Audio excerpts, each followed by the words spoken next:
당신은 우리 엄마를 2번 죽이는 거예요. 텅 빈 장례식장. 조화 하나 없는 빈소 앞에서 청년이 절규했습니다. 진우는 그제야 눈앞에 청년이 바로 20년 전 자신이 버린 여자가 평생 홀로 키운 자기 핏줄이라는 것을 깨달았습니다. 하지만 그 아들은 아버지를 향해 칼보다 날카로운 증오의 시선을 던졌습니다. 재벌가 사위의 자리를 선택하고 사랑을 버렸던 그날의 대가. 이제 아들과 함께 자신을 파멸시킨 장인을 향한 처절한 복수를 시작합니다. 오늘의 사연 시작합니다. 오늘도 함께 해주셔서 감사합니다. 구독과 좋아요를 눌러주시면 여러분에게 행운이 가득 찾아올 거예요. 오늘 하루도 행복하고 기쁜 일만 가득하시길 바랍니다. 세상 모든 사연을 정성스레 녹여내서 전하는 꼬순이네입니다. 저희 영상은 실화 바탕의 재구성 또는 창작된 시나리오를 바탕으로 제작되었으며 시각적인 몰입감을 위해 AI 생성 이미지를 활용했습니다. 따뜻한 마음으로 시청해 주시면 감사하겠습니다. 한진우는 샴페인 잔을 든 채 파티장을 가로질러 걸었습니다. 신규 사업 제휴식은 화려한 성공이었고 투자자들은 그의 이름을 연호했습니다. 진우의 손목에서 수십만 원짜리 시계가 조명 아래 번쩍였습니다. 그때 진동하는 휴대전화 화면에 낯선 번호가 떴습니다. 진우는 잠시 망설이다 통화 버튼을 눌렀습니다. 한진우 씨 맞으십니까? 오수진 씨께서 어제 돌아가셨습니다. 수화기 넘어 차가운 목소리가 진우의 심장을 얼렸습니다. 진우는 샴페인 잔을 놓치며 그 자리에 얼어붙었습니다. 유리 파편이 대리석 바닥에 흩어지고 주변 사람들이 그를 쳐다봤습니다. 지금 뭐라고 하셨습니까? 누가 죽었다고요? 잘못 거신 거 아닙니까? 진우가 떨리는 목소리로 되물었습니다. 오수진 씨입니다. 장례식장 주소는 문자로 찍어드리죠. 고인이 마지막 유언으로 그쪽 번호를 주셔서 연락드리는 겁니다. 오실지 말지는 알아서 하세요. 전화는 끊어졌고 진우의 손에서 휴대전화가 미끄러졌습니다. 수진이라는 이름이 20년 만에 그의 가슴을 후벼 팠습니다. 진우는 비서에게 차를 대라고 소리쳤습니다. 회장님, 아직 건배 인사가 남았습니다. 비서가 당황한 표정으로 말했습니다. 비켜. 건배고 뭐고 지금 그게 문제야? 차 대라고. 당장. 진우가 답답한 듯 넥타이를 거칠게 풀며 외쳤습니다. 폭우가 앞 유리를 두들기고 와이퍼는 미친 듯이 움직였습니다. 진우는 운전대를 꽉 쥔 채 어둠 속을 달렸습니다. 내비게이션은 시골 병원까지 2시간이 남았다고 안내했습니다. 진우의 머릿속에는 20년 전 수진의 얼굴이 떠올랐습니다. 진우 씨, 저 임신했어요. 수진이 떨리는 목소리로 말하던 그날이 생생했습니다. 하지만 진우는 그녀의 손을 뿌리치고 돌아섰습니다. 강 회장의 딸과 결혼하면 모든 것을 얻을 수 있었기 때문입니다. 진우는 핸들을 치며 비명을 질렀습니다. 수진아, 수진아 미안하다. 내가 미친놈이다. 정말 미안해. 빗물인지 눈물인지 모를 것이 그의 뺨을 타고 흘렀습니다. 새벽 2시 진우는 낡은 병원 장례식장 앞에 섰습니다. 건물은 스산했고 복도엔 아무도 없었습니다. 전광판에는 고인 오수진, 상주 한도윤이라고 적혀 있었습니다. 진우는 한도윤이라는 이름을 보며 가슴이 철렁 내려앉았습니다. 설마. 진우가 떨리는 다리로 빈소문을 밀었습니다. 조화 하나 없는 서늘한 빈소에 영정 사진만 놓여 있었습니다. 사진 속 수진은 수척하고 창백했습니다. 진우는 영정 앞에 무릎을 꿇고 절을 올렸습니다. 수진아, 이 불쌍한 사람아, 어쩌자고 이렇게 가버렸니? 이 못난 놈 기다리지 말고 그냥 잘 살지. 왜 이렇게 야위어서. 미안하다, 정말 미안하다. 진우가 영정을 부여잡고 흐느꼈습니다. 그때 뒤에서 발소리가 들렸습니다. 진우가 고개를 들자 한 청년이 서 있었습니다. 청년의 날카로운 눈매와 왼쪽 눈밑점이 젊은 시절 자신과 똑같았습니다. 진우는 입을 벌린 채 청년을 바라봤습니다. 청년이 진우에게 다가와 물 한 잔을 내밀지 않고 그냥 지나쳤습니다. 청년은 바닥에 낡은 일기장을 조용히 내려놓았습니다. 그렇게 울면 엄마가 살아 돌아온답니까? 소리내지 말고 읽어보세요. 여기 다 적혀 있으니까. 청년이 차갑게 말했습니다. 진우는 떨리는 손으로 일기장을 집어들었습니다. 첫 페이지에는 2006년 5월 3일 진우 씨를 닮은 아이가 세상에 나왔다고 적혀 있었습니다. 진우의 눈에서 눈물이 쏟아졌습니다. 너는? 진우가 청년을 보며 떨리는 목소리로 물었습니다. 한도윤입니다. 한씨 성은 엄마가 지어준 거예요. 당신 성 따위 물려받고 싶지 않았지만 엄마가 하도 고집을 부려서요. 엄마는 평생 당신 죽었다고 했어요. 사고로 일찍 죽은 불쌍한 사람이라고. 그런데 한 달 전에서야 알게 됐죠. 우리 아버지가 이렇게 삐까번쩍하게 잘 사는 사람인 줄은요. 도윤의 목소리는 얼음장처럼 차가웠습니다. 진우는 일기장을 넘기며 수진이 겪은 20년의 고통을 읽었습니다. 병원비를 내지 못해 복도에서 밤을 샌 날들, 도윤의 학비를 마련하려 새벽까지 일한 날들이 빼곡히 적혀 있었습니다. 진우는 벽을 치며 오열했습니다. 내가 죽일 놈이다. 내가 죄인이야. 내가 이럴 줄 알았으면 수진아. 내가 너를 어떻게든 찾는 건데. 진우가 무너져 내렸습니다. 이제 와서 후회하면 뭐가 달라지는데요? 그때도 돈이랑 성공 때문에 엄마 버렸잖아요. 지금 다시 돌아가도 똑같이 재벌 집 사위로 들어가실 분이 어디서 가짜 눈물을 흘리세요? 도윤이 비웃으며 말했습니다. 진우는 아무 말도 할 수 없었습니다. 도윤의 말이 사실이었기 때문입니다. 엄마는 돌아가시기 직전까지 당신 욕 한마디 안 했어요. 오히려 이 더러운 번호를 건네주면서 꼭 연락하라고 아빠한테 소식은 알려야 한다고 유언까지 남기셨다고요. 그게 너무 억울해서 미치겠는데 당신 얼굴 보니까 더 화가 나요. 왜 우리 엄마는 이런 사람을 못 잊어서 평생 고생만 하다 갔을까요? 도윤이 주먹을 꽉 쥐며 말했습니다. 도윤의 목소리가 갈라졌습니다. 진우는 도윤을 보며 입을 열었습니다. 미안하다. 정말 미안하다. 진우가 바닥에 머리를 조아렸습니다. 됐어요. 듣기 싫으니까 그만하세요. 장례 끝나면 우린 다시 남남입니다. 부자 상봉 같은 꿈도 꾸지 마시고 다시는 내 눈앞에 나타나지 마세요. 역겨우니까. 도윤이 돌아서며 냉정하게 말했습니다. 진우는 복도에 주저앉아 밤새 빈소 밖을 지켰습니다. 새벽녘 진우는 비서에게 전화를 걸었습니다. 오수진이라는 사람의 지난 20년을 조사해. 진우가 쉰 목소리로 지시했습니다. 해가 뜨자 비서가 서류 뭉치를 들고 나타났습니다. 회장님, 고인은 세탁소를 운영하다 3년 전 폐업했습니다. 그런데 이상한 게 있습니다. 비서가 조심스럽게 말했습니다. 뭔데? 진우가 서류를 받아들며 물었습니다. 고인이 마지막까지 복용한 약봉지에서 이게 나왔습니다. 비서가 협박장을 꺼냈습니다. 협박장에는 강그룹 로고가 선명했습니다. 세탁소 부지를 넘기지 않으면 아들의 앞날을 망치겠다. 진우는 협박장을 보며 온몸이 얼어붙었습니다. 강 회장은 진우의 장인이었습니다.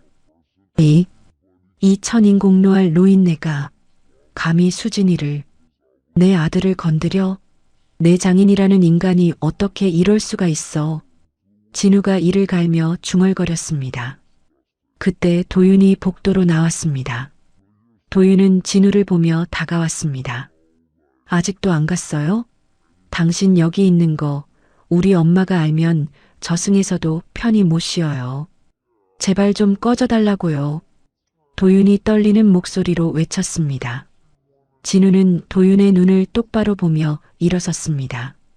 아니, 못 간다. 도윤아, 내가 이제 알았다.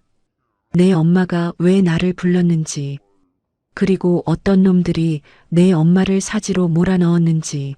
내가 너 지킬 거다. 이 아비가 목숨 걸고 그놈들 싹 다 쓸어버릴 거야. 내 엄마가 못한 일 내가 다 끝내주마. 진우가 단호하게 말했습니다. 도윤은 진우를 밀쳤습니다. 웃기지 마세요. 이제 와서 무슨 아버지 노릇입니까? 당신 도움 따위 죽어도 안 받아. 도윤이 소리치며 빈소로 들어가 문을 닫았습니다.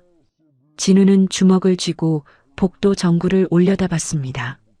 전구가 깜빡이다 꺼졌습니다. 어둠 속에서 진우의 눈이 불타올랐습니다.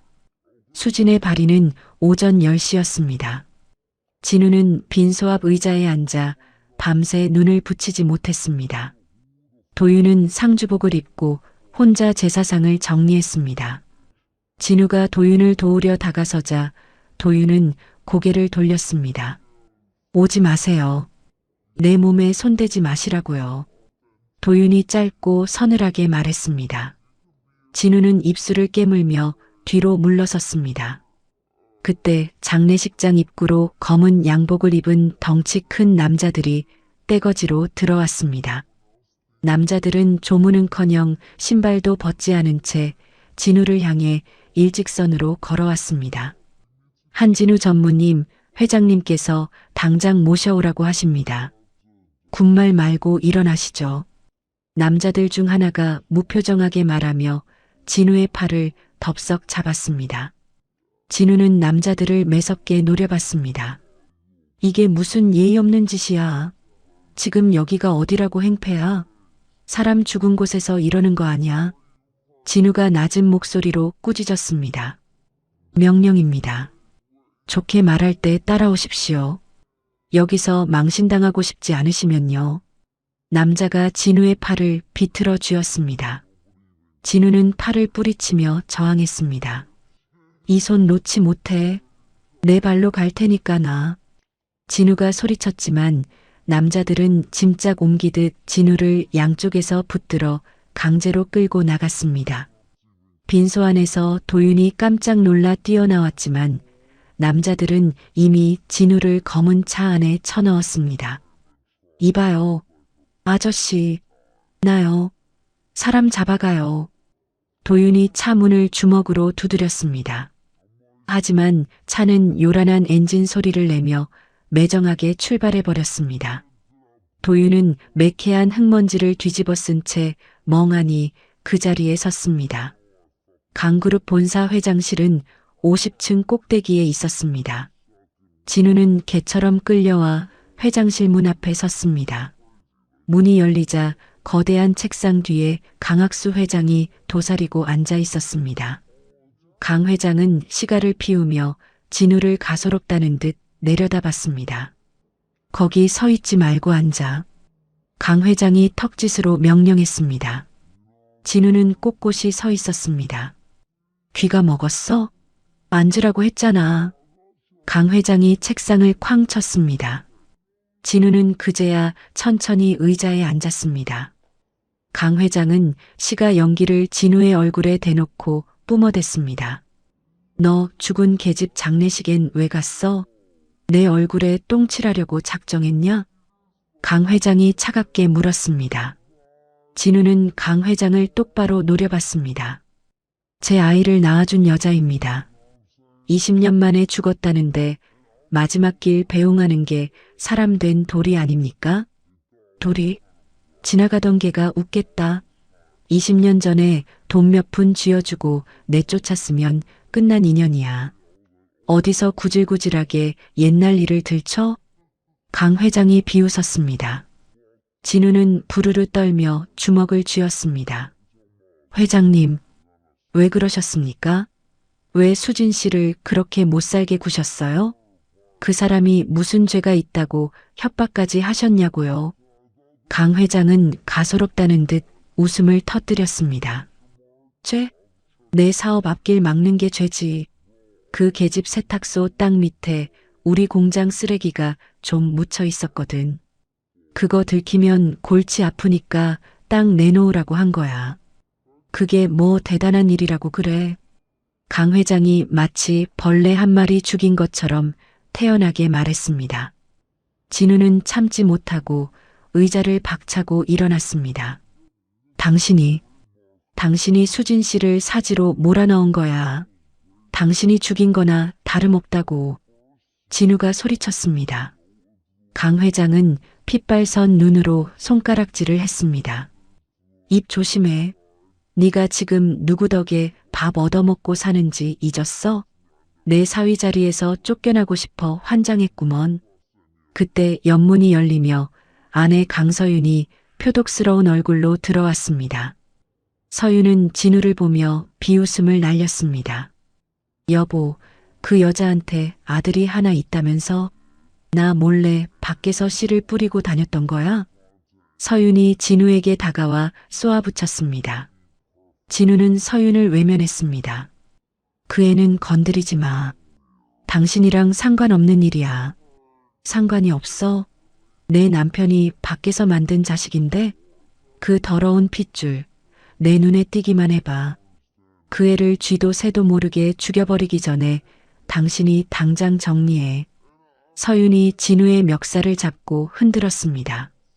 진우는 서윤의 손을 거칠게 뿌리쳤습니다. 도윤이 털끝 하나라도 건드리면 나도 가만 안 있어. 당신이고 회장님이고 다 같이 죽는 거야. 진우의 경고에 강 회장은 책상 위 서류를 진우의 얼굴에 집어 던졌습니다. 이놈이 미쳤구나. 너 오늘부로 해임이야. 이사회에 서류 넘겼으니까 넌 이제 알거지라고. 강 회장이 사망 선고를 내리듯 선언했습니다.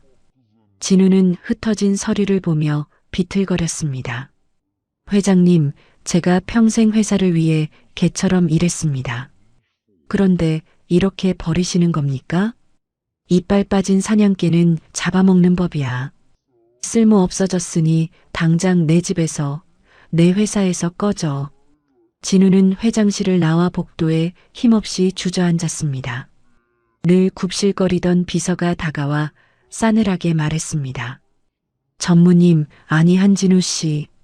법인카드랑 차키 내놓으시죠. 회장님 지시입니다. 진우는 떨리는 손으로 카드와 키를 꺼내 바닥에 던졌습니다. 그러고는 엘리베이터도 타지 못한 채 비상계단으로 향했습니다. 50층 꼭대기에서 1층까지 한 계단 한 계단 내려오며 진우는 참았던 눈물을 쏟아냈습니다. 겨우 장례식장으로 돌아온 진우는 이미 텅 비어버린 빈소를 봤습니다. 도윤은 넋이 나간 얼굴로 바닥에 흩어진 유리 조각을 줍고 있었습니다. 진우가 다가가자 도윤이 고개를 들었습니다. 왜 또 왔어요? 이제 볼일 다 본 거 아니에요? 도윤이 차갑게 물었습니다. 진우는 목이 매 대답하지 못했습니다.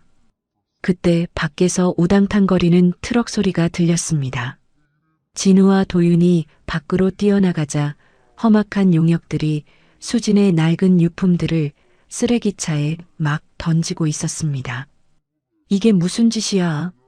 당장 멈춰. 우리 엄마 물건이야.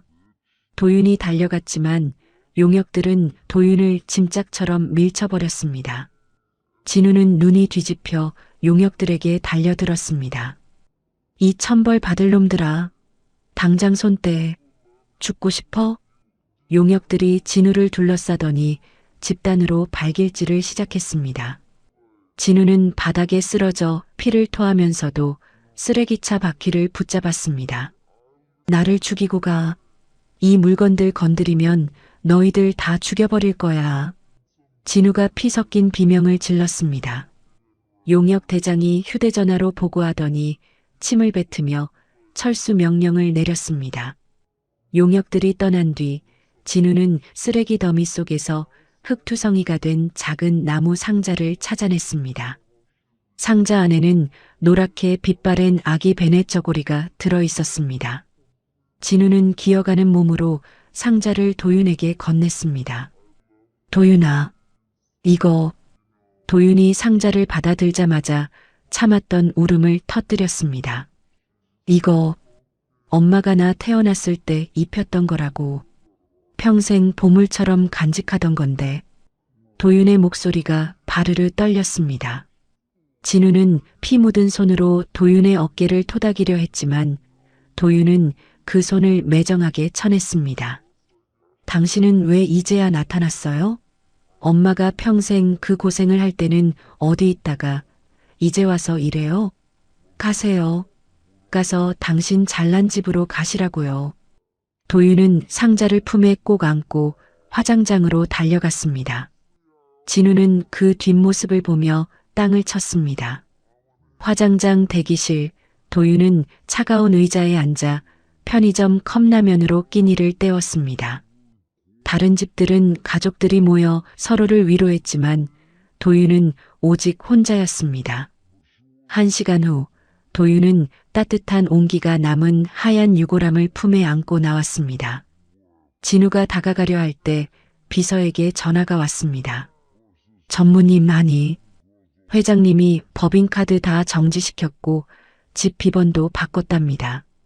이제 길바닥으로 나앉게 생기셨어요.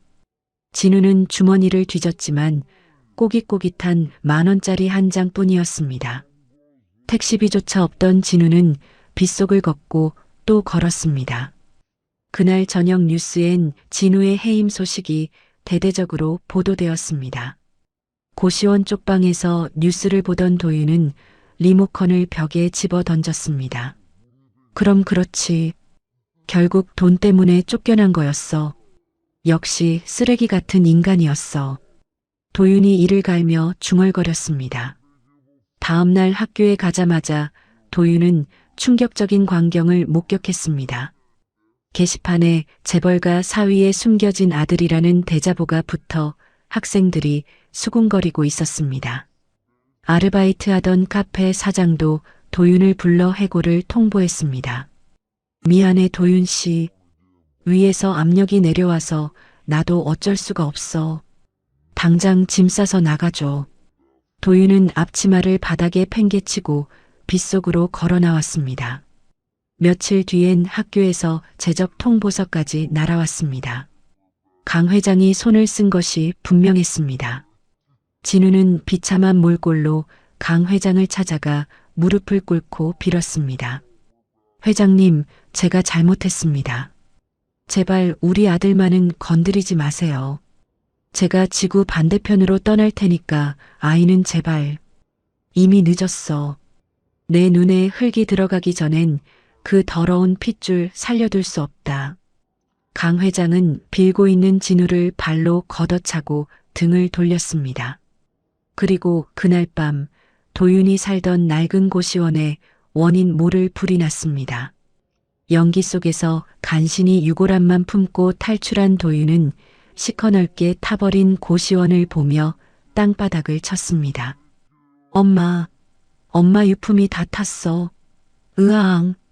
뒤늦게 달려온 진우가 도윤을 끌어안으려 했지만 도윤은 진우의 얼굴을 밀쳐내며 악을 썼습니다. 다 당신 때문이야. 당신만 안 나타났어도 우리 엄마 평화롭게 갔어. 당신이 우리 엄마 2번 죽인 거야. 도윤의 절규가 밤하늘에 울려 퍼졌습니다. 진우는 활활 타오르는 불길을 보며 주먹을 피가 나도록 꽉 쥐었습니다. 진우의 눈에는 이제 슬픔이 아닌 지옥 끝까지라도 쫓아가 복수하겠다는 도끼가 서렸습니다. 한 달이 흘렀습니다. 진우는 노숙자 쉼터 지하실에 숨어 지냈습니다. 쉼터 원장은 10년 전 진우가 후원했던 사람이었습니다. 은희님, 여기 있으면 쥐새끼 한 마리도 못 찾아냅니다. 강 회장 그 노인네가 제 아무리 용을 써도 이 밑바닥까지는 눈길도 안 줄 겁니다. 자, 이거라도 덮고 계세요. 원장이 낡았지만 깨끗한 담요를 건네며 말했습니다. 진우는 깨진 거울을 보며 수염을 덥수룩하게 길렀습니다. 머리도 지저분하게 기르고 도수 높은 안경을 썼습니다. 거울 속 자신은 한 달 전에 번듯한 한진우 전무가 아니었습니다. 진우는 노트북을 켜고 해외 서버에 접속했습니다. 홍콩의 가상투자회사 블루 다이아몬드를 설립했습니다. 대리인은 과거 진우의 충직한 비서였던 최 과장이었습니다. 최 과장님, 나 한진우입니다. 지금부터 강그룹 주식을 야금야금 사들이세요. 절대 들키면 안 됩니다. 고양이 발소리도 안 나게 조심해서 매집하세요. 진우가 암호화된 메신저로 지시했습니다. 전무님, 살아계셨군요. 걱정 마십시오. 제 목숨 걸고 강 회장 그 인간 몰래 지분 꽉 잡고 있겠습니다. 전무님만 믿고 가겠습니다. 최 과장이 눈물 섞인 답장을 보냈습니다. 진우는 노트북을 덮고 눅눅한 지하실 천장을 바라봤습니다. 수진아, 조금만 더 기다려줘. 내 이름, 내 얼굴 다 버리고 지옥에서 돌아왔어. 내 눈물, 내 아들 눈물. 그놈들 눈에서 피눈물로 다 돌려줄게. 진우가 이체를 띠며 중얼거렸습니다. 같은 시각 도윤은 강 회장의 으리으리한 저택 정원에 서 있었습니다. 도윤은 가사 도우미의 아들로 위장해 저택에 들어왔습니다. 너 이름이 뭐라고? 정원관리팀장이 물었습니다. 김도윤이라고 합니다. 시키는 건 뭐든 다 하겠습니다. 몸 쓰는 일은 자신 있습니다. 도윤이 거짓 이름을 대며 고개를 푹 숙였습니다. 그래, 눈치껏 잘해라. 여긴 주인 양반들이 보통 까다로운 게 아니야. 눈밖에 나면 그날로 짐 싸야 하니까 입 꽉 닫고 일만 해. 팀장이 으름장을 놓았습니다. 도윤은 정원에 물을 주며 저택 내부를 샅샅이 관찰했습니다. 강 회장의 서재는 2층 맨 끝방이었습니다. 밤이 깊어지자 도윤은 고양이처럼 서재 창문으로 기어 올라갔습니다. 다행히 창문은 잠겨 있지 않았습니다. 도윤은 조심스럽게 서재 안으로 발을 들였습니다. 책장 뒤에 커다란 금고가 있었지만 도윤은 번호를 알 수 없었습니다. 도윤은 대신 책상 서랍을 샅샅이 뒤졌습니다. 서랍 제일 깊숙한 곳에서 노랗게 변색된 낡은 파일 하나를 발견했습니다. 파일을 열자 20년 전의 문서가 쏟아져 나왔습니다. 폐기물 매립 설계도라고 적힌 글자를 본 도윤은 온몸을 부르르 떨었습니다. 강그룹 공장에서 나온 썩은 독성 폐기물을 수진의 세탁소 부지에 몰래 파묻었다는 추악한 내용이었습니다. 이 악마 같은 노인네가 우리 엄마가 그것 때문에 병이 든 거였어? 사람 목숨을 파리 목숨보다 못하게 여기고 도윤이 이를 악물며 눈물을 참았습니다. 도윤은 떨리는 손으로 휴대전화를 꺼내 문서를 한 장 한 장 촬영했습니다.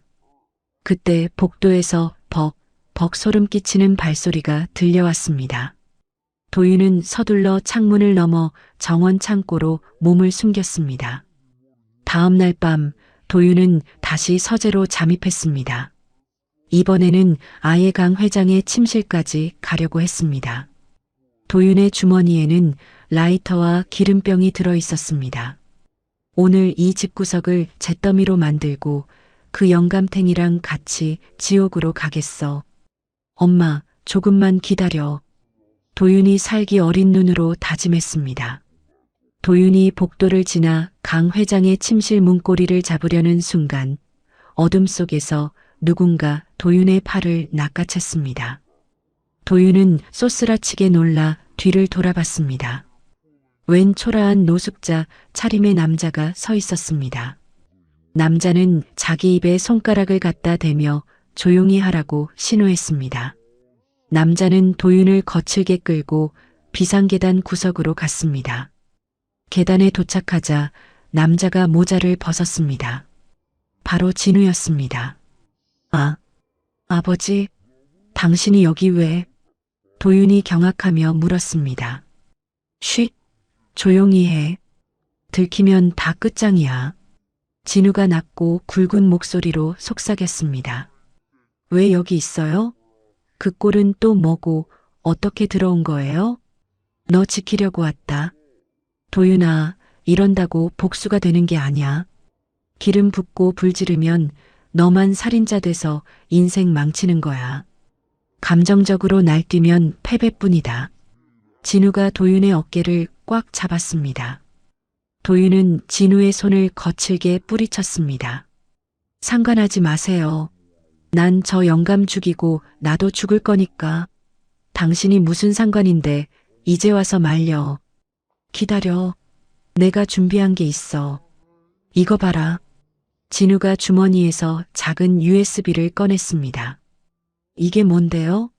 이걸로 저 괴물을 잡을 수나 있어요? 내 엄마가 남긴 거다.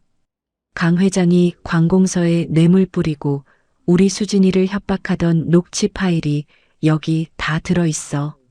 내 엄마는 혼자서 외롭게 싸우고 있었다고. 진우가 USB를 도윤의 손바닥에 꾹 눌러주었습니다. 도윤은 USB를 전해받고 손을 벌벌 떨었습니다. 엄마가 이런 걸 준비하고 계셨다고요? 그 아픈 몸으로 혼자서? 그래.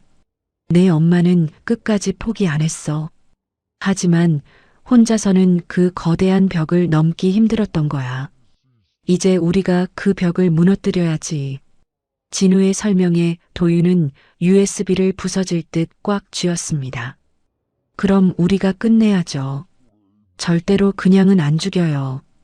그 노인네가 가진 거 다 뺏고 밑바닥까지 추락하는 거 보고 나서 그때 지옥으로 보낼 거예요. 도윤이 진우를 똑바로 응시했습니다. 진우는 아들의 눈에서 서늘한 결심을 읽었습니다. 그래, 같이 하자.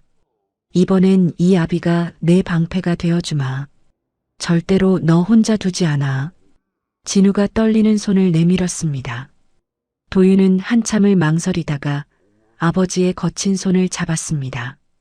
딱 한 번만 믿어볼게요. 이틀 후 진우와 도윤은 쉼터 지하실에서 비밀리에 만났습니다.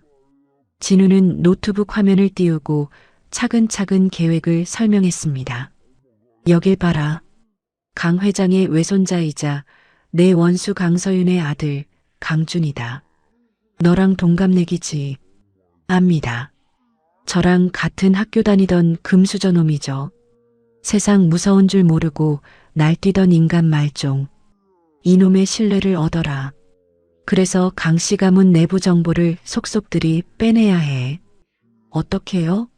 그놈이 저를 기억할지도 모르는데. 너 연기 전공이잖아. 세상 어디에도 없는 충직한 비서 지망생으로 연기해. 강준의 자존심을 살살 긁어주면서 그의 그림자가 되는 거다.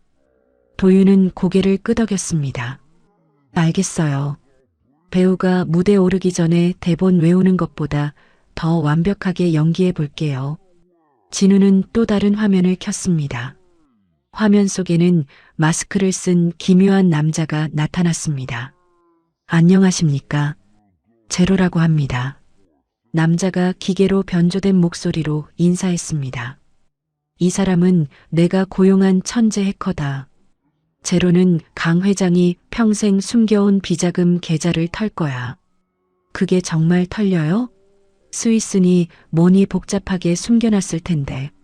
시간은 좀 걸리겠지만 바늘구멍 하나만 있으면 들어갑니다. 스위스 가상 계좌? 그거 제 전공입니다. 조금만 기다리십시오. 제로가 자신만만하게 말했습니다. 진우는 노트북을 닫고 아들을 엄하게 바라봤습니다. 주식으로 숨통을 조이고 네가 안에서 정보를 빼내고 제로가 돈줄을 끊는다. 우리는 이 세 가지를 동시에 터뜨릴 거다. 성공? 할 수 있을까요? 상대는 대한민국을 쥐고 흔드는 강 회장인데요. 반드시 성공시킨다. 하늘에 있는 내 엄마한테 그리고 너한테 지은 내 죄를 씻기 위해서라도 내 모든 걸 걸고 성공시킨다. 진우의 단호한 말에 도윤은 짧게 한숨을 내쉬며 결의를 다졌습니다. 일주일 후 도윤은 강준이 매일 밤 출입하는 고급 클럽 앞에서 기다렸습니다. 화려한 차에서 내리는 강준에게 도윤이 밝은 표정으로 다가갔습니다. 저기, 혹시 강준 씨 아니세요? 와, 진짜 연예인인 줄 알았어요. 강준은 거만한 눈빛으로 도윤을 훑어봤습니다. 뭐야, 넌? 누구신데 내 이름을 불러? 저 강준 씨 팬이에요. SNS에서 유명하시잖아요. 패션 감각이 너무 좋으셔서 꼭 한번 뵙고 싶었는데 여기서 뵙다니 영광입니다. 사진 한 장만 찍어주시면 안 될까요? 도윤의 능청스러운 연기에 강준은 기분이 좋아져 어깨를 으쓱했습니다. 참나, 내가 좀 유명하긴 하지. 그래, 한 장 찍어줄게. 너 눈썰미 좋네. 도윤은 싱글벙글 웃으며 사진을 찍고 강준의 비위를 맞췄습니다. 그렇게 한 달 만에 도윤은 강준의 개인 비서 자리를 꿰찼습니다. 강준은 눈치 빠르고 일 잘하는 도윤을 형제처럼 의지하기 시작했습니다. 도윤아, 넌 진짜 내 속을 어쩜 그렇게 잘하냐? 내 밑에 있던 놈들은 다 멍청했는데 말이야. 과찬이십니다, 준이 형님. 제가 형님 그림자 아닙니까? 형님 편하신 게 제 행복이죠. 어느 날 밤 강준은 도윤을 클럽 비밀의 방으로 데려갔습니다. 강준은 주머니에서 하얀 가루를 꺼냈습니다. 마약이었습니다. 야, 이거 진짜 죽여준다. 너도 한 모금 할래? 너니까 내가 특별히 주는 거야. 에이, 형님. 저는 이런 거 하면 겁나 심장마비 와요. 저는 형님 노시는 거나 잘 지켜볼게요.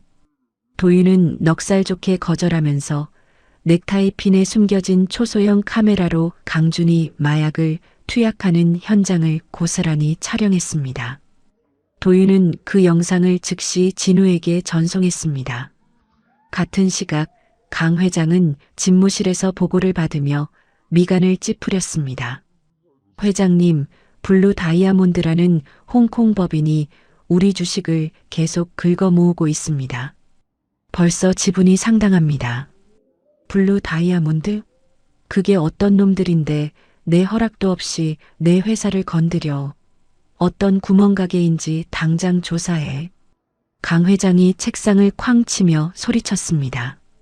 쉼터 지하실에서 진우는 거울 속 자신의 덥수룩한 모습을 보며 비릿한 미소를 지었습니다. 강 회장, 이제 당신이 세운 그 모래성이 무너질 차례야. 가면을 벗겨주지. 아주 처참하게. 진우는 노트북 화면 가득 든 강그룹의 주식 차트를 보며 최 과장에게 지시를 내렸습니다. 폭풍 전야입니다. 멈추지 말고 계속 사들이세요. 한 방에 터뜨릴 겁니다. 밤하늘 아래 도윤은 강준이 잠든 틈을 타 서재에서 기밀 서류들을 하나하나 복사해 USB에 담았습니다. 강 회장의 비밀거래 내역이 담긴 장부였습니다. 그때 강준이 비틀거리며 방으로 들어왔습니다. 야, 김도윤. 거기서 뭐하냐? 도윤은 심장이 멎는 것 같았지만 태연하게 USB를 주머니에 쑤셔 넣으며 돌아섰습니다. 아, 형님. 내일 일정표 정리하고 있었죠. 형님 주무시는 모습이 너무 평온해서 방해 안 하려고 조용히 하고 있었습니다. 그래. 역시 우리 도윤이밖에 없네. 수고했다, 자라. 강준이 소파에 널브러지자 도윤은 안도의 한숨을 내쉬며 저택을 빠져나왔습니다. 차가운 새벽 공기 속에서 도윤은 진우에게 전화를 걸었습니다. 아버지, 자료 다 챙겼습니다.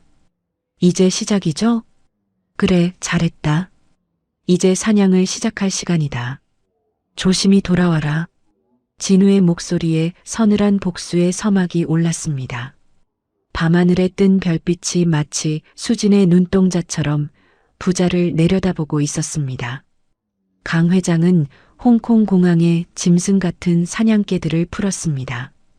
블루 다이아몬드의 대리인 최 과장이 입국하는 그 찰나를 노린 것입니다. 최 과장은 공항 로비를 빠져나가려다 검은 차에 짐짝처럼 끌려 들어갔습니다. 이게 무슨 짓이야? 사람 살려. 최 과장이 비명을 질렀지만 놈들은 최 과장의 입을 틀어막고 거칠게 차를 몰았습니다. 최 과장은 쥐도 새도 모를 외딴 창고로 끌려갔습니다.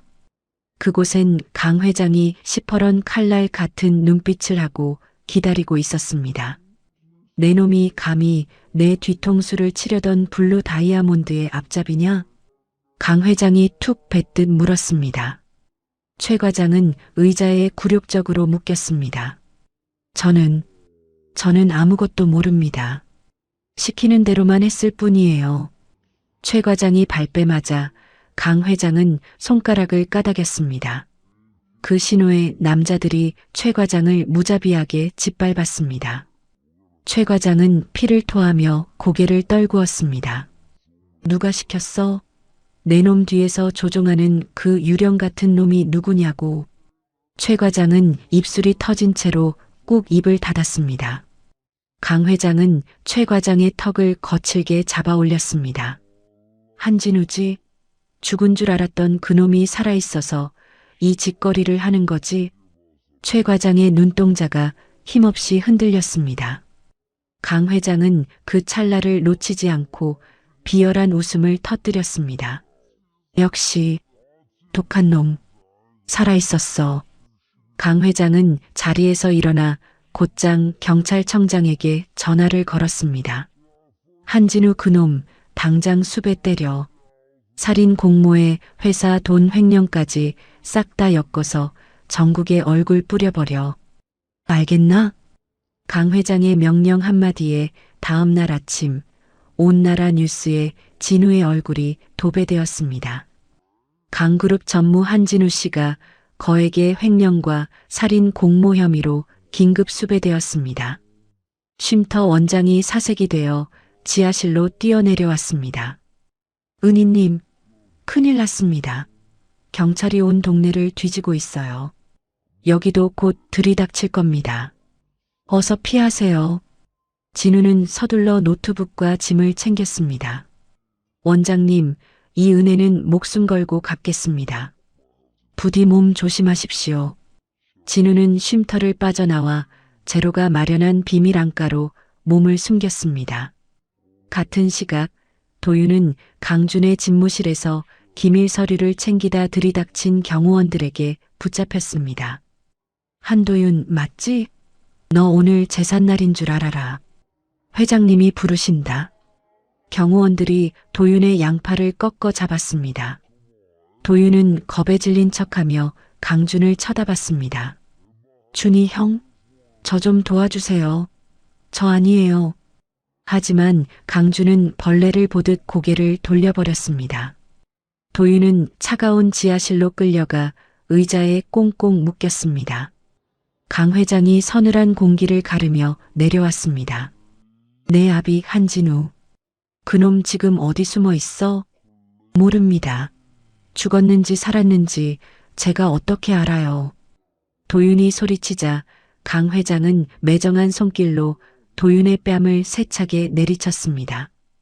도윤의 입가가 찢어지며 선혈이 튀었습니다. 어디서 어른 앞에서 눈을 부릅떠? 내 아비놈이 숨어 있는 곳 되지 않으면 오늘 여기서 산송장으로 나갈 줄 알아. 그때 서윤이 시뻘건 가죽 채찍을 들고 지하실로 들어왔습니다. 아버님, 이런 천한 핏줄은 말이 필요 없어요. 매가 약이지. 서윤이 표독스럽게 웃으며 도윤의 얼굴을 채찍으로 후려쳤습니다. 으악. 도윤은 비명을 지르면서도 이를 악물고 버텼습니다. 서윤은 도윤의 얼굴과 몸을 미친 듯이 내려쳤습니다. 말해.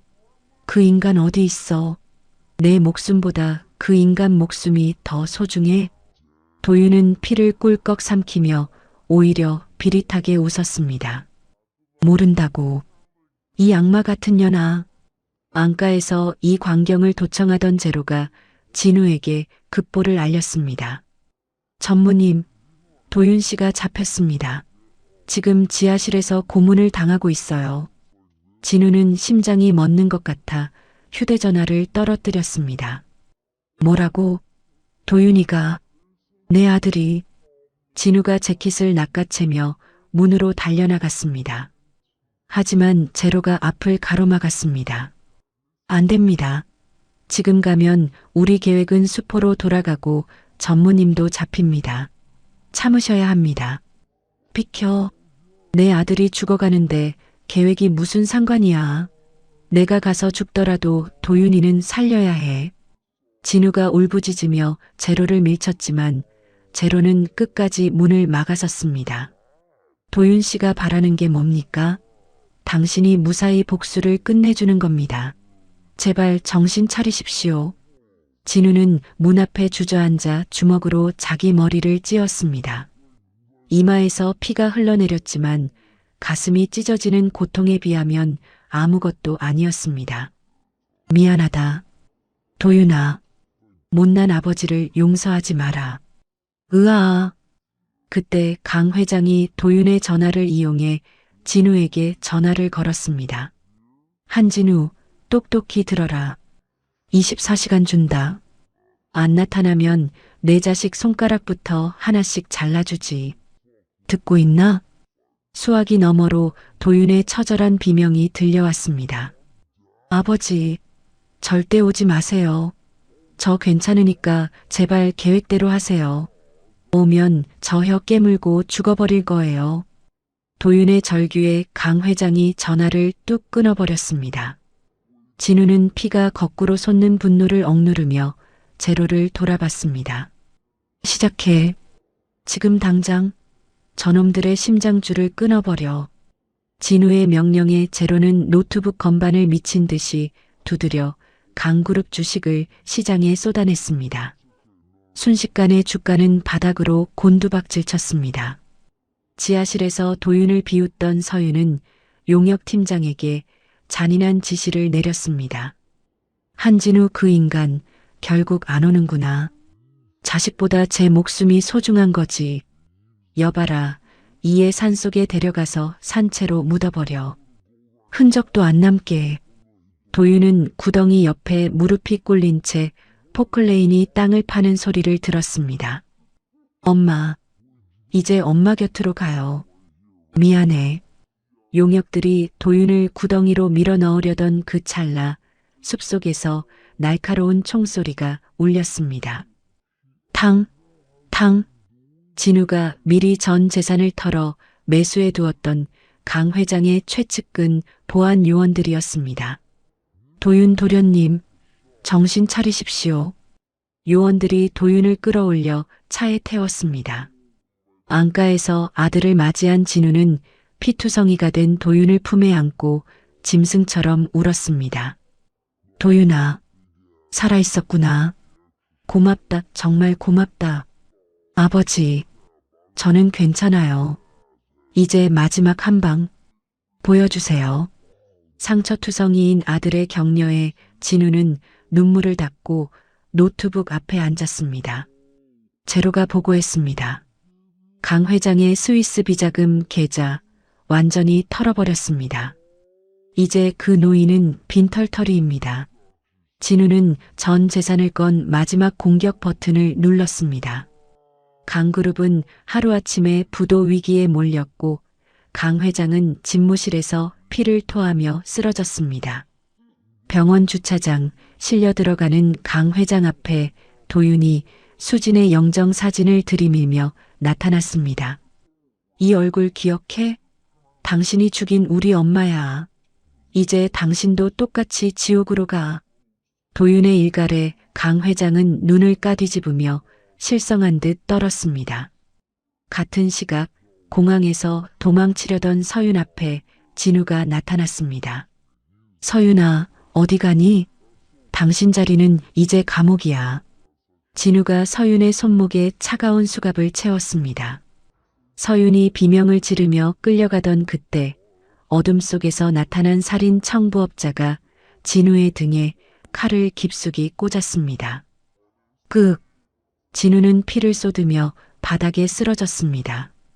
주변은 비명소리로 가득 찼고 진우는 멀어지는 의식 속에서 마지막으로 도윤의 이름을 불렀습니다.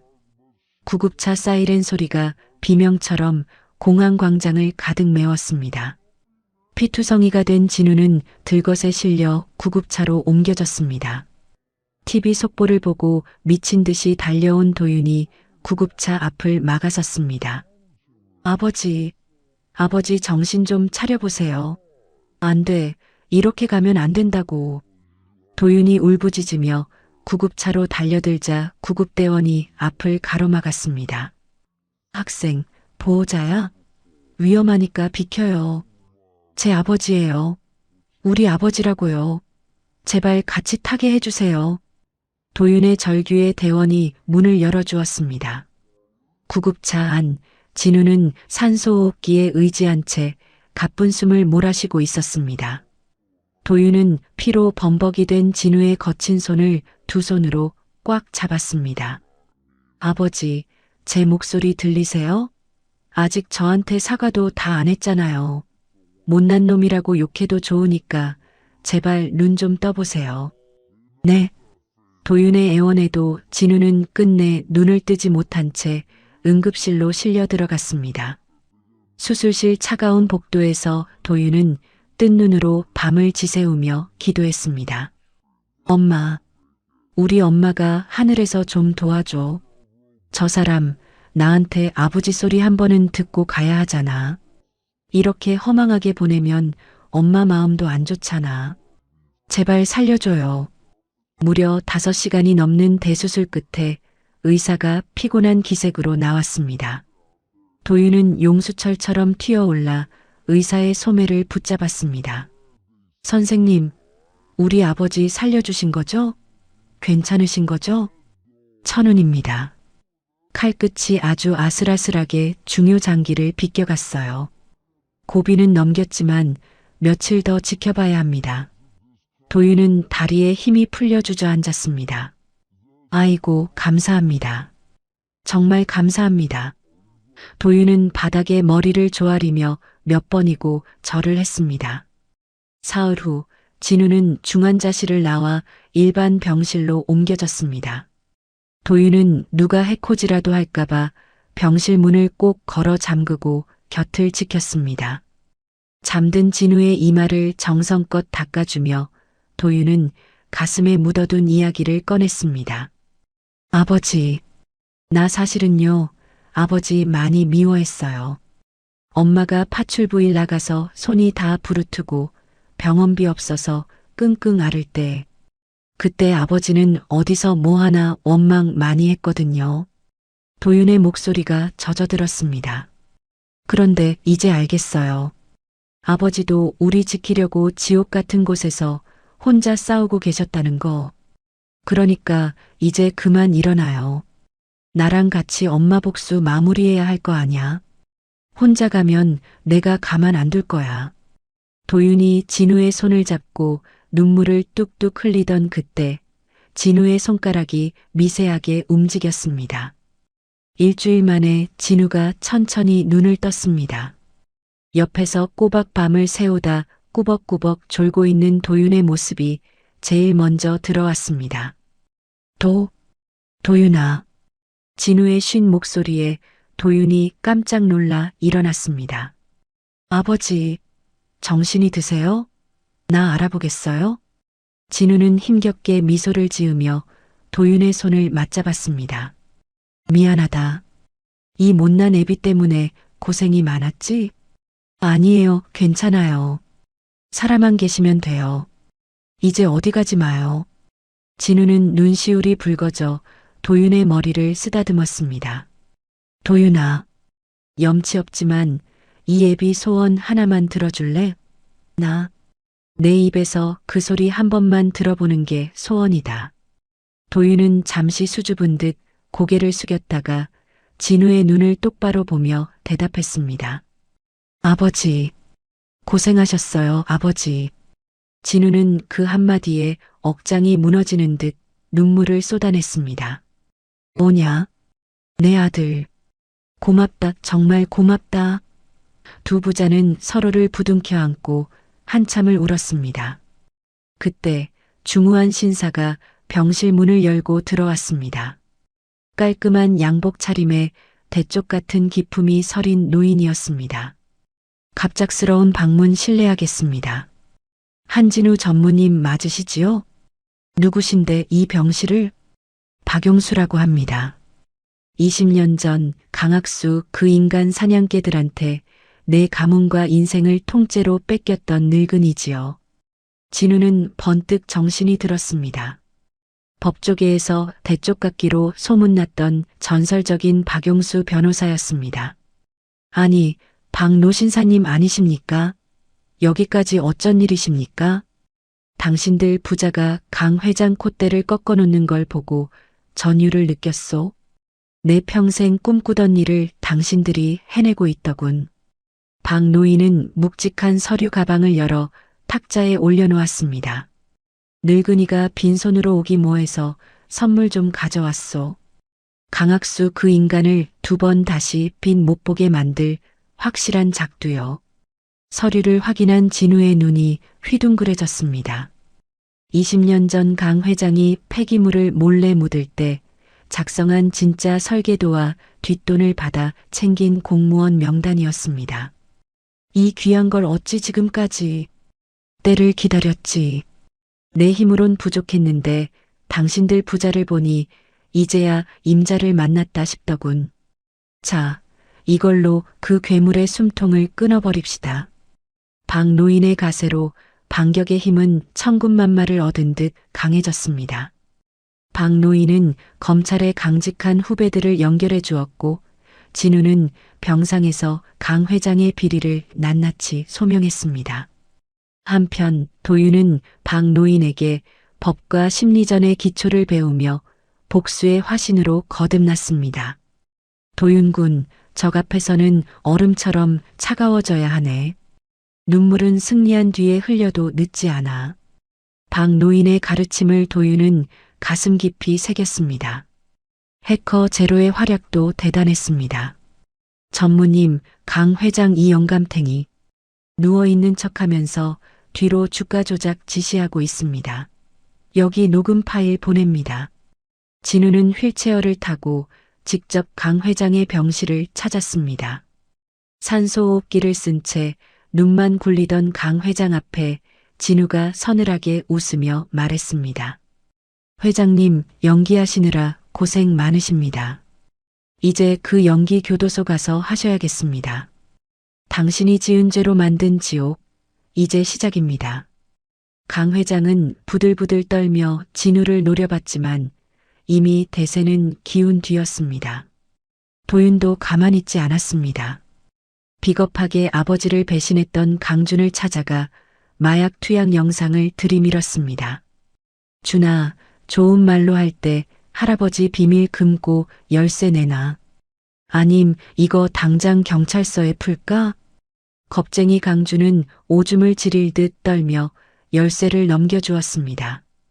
유치장에 갇힌 서윤도 아버지가 자신을 버렸다는 소식에 실성하여 모든 죄를 자백하기 시작했습니다. 진우는 박 노인을 통해 수진이 남긴 마지막 편지를 전해받았습니다. 진우 씨, 당신 원망 안 해요.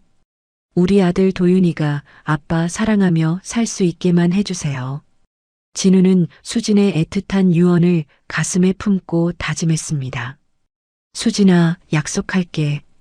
우리 도윤이 내가 목숨 걸고 지키마. 그리고 내 이름으로 된 예쁜 숲을 만들어줄게. 그날 밤 강 회장이 보낸 마지막 킬러들이 병실에 잠입했지만 박 노인이 배치한 경호팀에 의해 허망하게 제압되었습니다. 진우는 이제 더 이상 피하지 않았습니다. 다음 날 수많은 기자가 병실로 구름처럼 몰려들었습니다. 진우는 당당히 그들 앞에 서서 강그룹의 20년 비리와 오수진 씨에 대한 추악한 가해 사실을 폭로했습니다. 전 국민은 분노로 들끓었고 강 회장을 구속하라는 함성이 온 거리를 메웠습니다. 진우와 도윤은 병원 옥상에서 노을을 바라보며 서로의 손을 꽉 잡았습니다. 아버지, 이제 정말 끝이 보이네요. 그래, 도윤아. 수진아. 지켜봐줘. 이제 곧 정의가 바로 설 거다. 부자의 그림자가 길게 하나로 겹쳐지며 위대한 복수의 피날레가 시작되고 있었습니다. 재판 첫날 아침, 법원 앞은 취재진과 구경꾼들로 인산인해를 이뤘습니다. 진우는 국임 하나 없는 정장 차림으로 법원 계단을 뚜벅뚜벅 올랐습니다. 도윤이 아버지의 옆자리를 든든하게 지켰습니다. 수십 대의 카메라가 불을 뿜으며 달려들었습니다. 한진우 씨, 한 말씀만 해주시죠. 정말 장인어른인 강 회장이 범인입니까? 진우는 피하지 않고 렌즈를 똑바로 응시했습니다. 오늘 이 법정에서 죽은 자의 목소리가 진실을 말할 것입니다. 똑똑히 지켜봐 주십시오. 진우와 도윤은 엄숙한 분위기의 법정 안으로 들어갔습니다. 방청석은 빈자리 하나 없이 꽉 찼고 도윤은 맨 앞줄에 앉아 마른 침을 삼켰습니다. 잠시 후 육중한 문이 열리며 강 회장이 휠체어를 타고 들어왔습니다. 환자복 차림의 헬쑥한 모습이었지만 눈빛만은 여전히 독사처럼 차가웠습니다. 도윤은 그 모습을 보며 주먹을 피가 나도록 꽉 쥐었습니다. 피고인 강학수, 일어서십시오. 판사가 엄하게 말했습니다. 판사님, 보시다시피 제가 오늘 내일 하는 몸입니다. 기운이 없어서 일어설 수가 없으니 부디 굽어 살펴주십시오.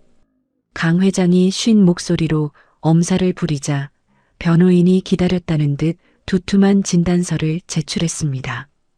판사는 눈을 가늘게 뜨고 서류를 보더니 일단 앉아있으라 허락했습니다. 곧이어 검사의 매서운 추궁이 시작되었습니다. 피고인은 20년 전 자신의 공장에서 나온 썩은 폐기물을 오수진 씨의 세탁소 부지에 몰래 파묻었습니다. 그 독극물 때문에 꽃다운 나이의 여인이 암에 걸려 처참하게 죽어갔습니다. 이게 사람이 할 짓입니까? 증거 있습니까? 우리 회장님은 평생 국가 경제를 위해 헌신하신 분입니다. 근거 없는 모함은 삼가시죠. 변호인이 펄펄 뛰며 반박했습니다. 검사는 빙긋 웃으며 노련하게 서류를 펼쳤습니다. 여기 박용수 변호사가 보관해온 실제 매립 설계도가 있습니다. 그리고 돈을 받아 처먹고 눈 감아준 공무원 놈들 명단도 여기 있지요. 방청석에서 아이고 세상에 저럴 수가 하는 탄식이 터져 나왔습니다. 강 회장의 안색이 흑빛으로 변했습니다. 이어 진우가 증인석에 올랐습니다. 증인, 피고인 강학수와는 어떤 관계입니까? 저는 저 괴물의 사위였습니다. 하지만 오늘부터는 그 인연 제 손으로 끊어내려 합니다. 저 노인네는 수진 씨가 땅을 안 내놓자 하나뿐인 아들 도윤이의 앞날을 망치겠다고 협박까지 일잠았습니다. 진우의 목소리가 법정에 쩌렁쩌렁 울려 퍼졌습니다. 방청석의 도윤은 엄마의 고통이 떠올라 소리 없이 눈물을 훔쳤습니다. 변호인이 독서를 내뱉으며 진우를 공격했습니다. 웃기지 마십시오. 당신도 20년 전에 그 여자를 버린 공범 아니오? 이제 와서 무슨 자격으로 정의로운 척을 하는 겁니까? 부성에 사업권 따내려고 아들 이용하는 쇼 아닙니까? 진우는 눈 하나 깜짝하지 않고 변호인을 쏘아봤습니다. 맞습니다. 나도 죄인입니다. 내 죄는 평생 도윤이한테 갚으며 살 겁니다. 하지만 내 죄가 저 노인네가 저지른 살인과 갈취를 덮어주지는 못합니다. 여기 내 아들 도윤이와의 유전자 검사지입니다. 도윤이는 내 목숨보다 귀한 내 유일한 아들입니다. 진우가 서류를 판사 앞에 내던지자 법정 안은 벌집을 쑤신 듯 술렁였습니다. 이어 도윤이 증언대에 섰습니다. 우리 엄마는요. 밤마다 걸려오는 협박 전화 때문에 잠 한숨을 못 주무셨어요. 내 아들 거지로 만들기 싫으면 당장 도장 찍어라는 그 목소리에 엄마는 피를 토하면서도 저를 지키려고 버티셨다고요. 그 스트레스가 우리 엄마를 죽인 거예요. 도윤의 절규에 방청객들도 여기저기서 훌쩍이기 시작했습니다. 그때 검사가 메인 화면을 켰습니다. 제로가 해킹해온 영상이 흘러나왔습니다. 병상에 누워 다 죽어가는 척하던 강 회장이 아무도 없는 틈을 타벌떡 일어나 활보하며 스위스 계좌로 돈을 빼돌리라고 호통치는 장면이었습니다. 저건 조작이야. 누가 내 방에 카메라를 달았어. 당장 꺼. 강 회장이 휠체어에서 벌떡 일어나 삿대질을 하며 비명을 질렀습니다. 판사가 망치를 쾅쾅 두드렸습니다. 조용히 하세요. 피고인, 지금 멀쩡히 서 있지 않습니까? 법정을 기만한 죄, 엄중히 물을 것입니다. 당장 저자를 구속하고 정신감정을 실시하세요. 법정 경위들이 달려들어 강 회장의 팔을 꺾고 차가운 수갑을 채웠습니다. 강 회장은 내가 누군지 알아. 하며 발버둥을 쳤지만 이미 추악한 가면은 만천하에 벗겨진 뒤였습니다. 뒤이어 출석한 서윤도 아버지가 시켰어요. 저는 몰랐어요. 하며 울며불며 자백했지만 도윤을 산에 묻으라고 지시한 녹취록이 공개되자 고개를 떨구고 말았습니다. 휴정 시간, 도윤은 끌려나가는 강 회장 앞에 서서 차갑게 의조렸습니다. 할아버지, 당신이 땅속에 묻은 건 쓰레기가 아니라 당신의 인간다운 영혼이었어요. 이제 평생 차가운 감방에서 그 쓰레기 냄새나 맡으며 사세요. 강 회장은 도윤의 목을 조르려 손을 뻗으며 비명을 질렀지만 그 추태는 생중계 카메라를 통해 전국으로 퍼져나갔습니다. 진우는 그 자리에서 강그룹의 모든 지분을 사회에 환원하겠다고 발표하여 강 회장의 마지막 돈줄까지 끊어버렸습니다. 도윤은 마지막으로 엄마의 낡은 일기장을 판사에게 바쳤습니다. 이건 우리 엄마가 20년 동안 눈물로 쓴 기록입니다. 엄마의 모든 고통이 여기 담겨 있습니다. 판사는 경건한 손길로 일기장을 받아들고 증거로 채택했습니다. 일주일 후 진행된 현장 검증에서 세탁소 부지 토양의 대량의 독성 물질이 검출되자 과학적 인과관계까지 완벽하게 증명되었습니다. 강 회장은 마지막까지 돈이면 다 돼. 내가 이긴다. 라고 미친 듯이 웃었지만 그 소리는 공허한 메아리가 되어 복도 끝으로 사라졌습니다. 법원 계단을 내려오는 부자에게 수많은 마이크가 들이대졌습니다. 진우는 도윤의 손을 꼭 잡으며 말했습니다. 수진아, 이제 정말 다 왔다. 이제 편히 쉬어라. 그날 밤 부자는 수진의 납골당을 찾았습니다. 환한 달빛이 유골함을 비추고 있었습니다. 엄마, 우리 이겼어요. 이제 나쁜 놈들 다 벌받을 거예요. 그러니까 거기서는 아프지 말고 예쁜 옷 입고 웃고만 계세요. 네. 도윤이 엄마 사진을 어루만지며 속삭였습니다. 진우는 아들의 어깨를 감싸 안으며 하늘을 우러러 보았습니다. 이제 곧 정의의 종소리가 울려 퍼질 마지막 선고일만을 남겨두고 있었습니다. 선고일 아침, 법원 앞은 발 디딜 틈 없는 인파로 가득 찼습니다. 시민들은 악덕 기업주 강학수를 엄벌하라 는 피켓을 들고 정의를 외쳤습니다. 진우와 도윤은 당당한 걸음으로 법원 계단을 올랐습니다. 수백 개의 카메라 플래시가 두 사람을 비췄지만 진우의 표정은 바위처럼 단단했습니다. 아버지, 손이 떨리세요? 제가 꼭 잡고 있을게요. 도윤이 진우의 팔을 가만히 잡으며 물었습니다. 진우는 아들의 손을 다독이며 인자하게 미소 지었습니다. 아니다, 도윤아. 오히려 마음이 아주 편안하구나. 이제야 모든 걸 제자리로 돌려놓는 기분이야. 두 사람이 법정 안으로 들어서자 숨막히는 긴장감이 감돌았습니다. 방청석엔 수진과 같은 고통을 겪은 환경 피해자들과 시민들이 자리를 꽉 채웠습니다. 조력자박 노인도 꼿꼿이 앉아 부자를 향해 고개를 끄덕였습니다. 잠시 후 수갑을 차고 수의를 입은 강 회장이 비틀거리며 들어왔습니다. 기세등등하던 모습은 간대없고 하얗게 센 수염에 초점 잃은 눈동자가 처량해 보이기까지 했습니다. 뒤따라 들어온 서윤도 고개를 푹 숙인 채 죄수복 차림으로 자리에 앉았습니다. 판사가 법정에 들어서자 정적이 흘렀습니다. 지금부터 피고인 강학수에 대한 선고를 시작합니다. 판사의 엄숙한 목소리에 법정 안은 숨소리조차 들리지 않았습니다. 판사는 강 회장의 죄목을 하나하나 낭독했습니다.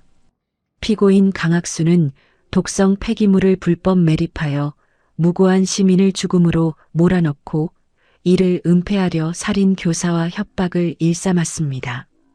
이에 본법정은 피고인 강학수에게 무기징역을 선고합니다. 판사의 망치 소리가 3번 울려 퍼지는 순간 방청석에서는 와 하는 함성과 환호가 터져 나왔습니다. 강 회장은 이럴 순 없어. 내 돈이, 내 회사가 하며 그 자리에 주저앉아 헛소리를 중얼거렸습니다. 이어 판사는 서윤에게도 선고를 내렸습니다. 피고인 강서윤 살인 교사 및 공모 혐의로 징역 15년을 선고한다.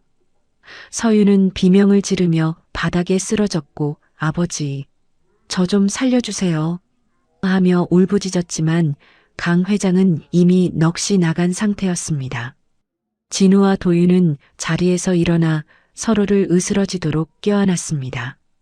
아버지, 우리가 해냈어요. 엄마 안을 이제야 풀어드렸어요. 그래, 도윤아. 고생 많았다. 내 엄마도 하늘에서 이제야 발 뻗고 편히 쉬겠구나. 법원 밖으로 나온 두 사람을 향해 마이크가 쏟아졌습니다. 한진우 씨, 소감 한 말씀 부탁드립니다.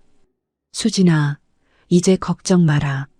나쁜 놈들 다 벌받았으니 이제 편히 쉬어라. 그 말 한마디 꼭 해주고 싶습니다. 도윤도 환하게 웃으며 덧붙였습니다. 엄마가 하늘에서 아주 크게 웃고 계실 것 같아요. 도와주신 국민 여러분 감사합니다. 일주일 후 진우는 사제를 털어 수진환경재단을 설립했습니다. 설립식 날 진우는 단상에 올라 떨리는 목소리로 말했습니다. 이 재단은 억울하게 고통받은 분들을 위한 곳입니다.